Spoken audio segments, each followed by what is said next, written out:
nung finally ikaw na talaga si Trisha, in-approach mo ba si Mama Pao, humingi ka agad ng tips, tumawag ka, etc.? Ay, nag-ano kami, kinongratulate niya ako. Kinongratulate niya ako nung na-announce ako. Congratulations, Maxi. Tapos, ayun, madami na siya sinabi sa akin.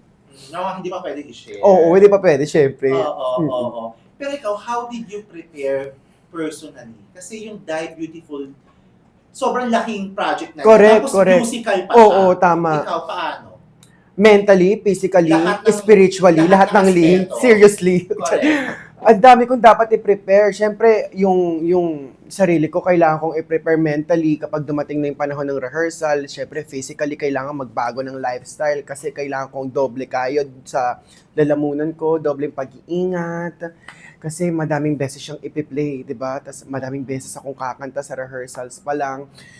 At syempre, ano pa ba, mentally, kailangan yung mental health ko that time is nakafocus lang talaga sa Die Beautiful para magampanan ko talaga siya ng maganda.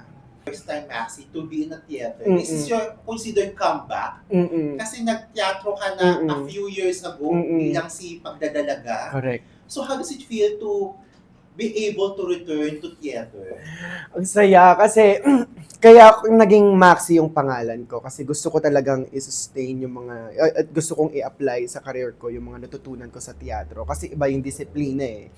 So iba yung mga natutunan ko doon, kasama ko talaga mga professional. So sabi ko pag nagde-decide ako nung anong pangalan ko, Maxi, kasi ayun talaga yung madami ako natutunan. Ngayon, kaya gustong-gusto kong pumasok ulit ng theater kasi ready na akong matuto ulit. Gusto ko nang matuto ulit at kailangan ko nang matuto ulit. Refresh baga. Correct, Diba? correct. Kasi when you started as Maxi, 10, 15 years ago, yun, diba? 14 years old ako noon eh, so you do the math. Oo. More than a decade ago. Diba? Ayun na. More than a decade Oo, correct. ago. Oo.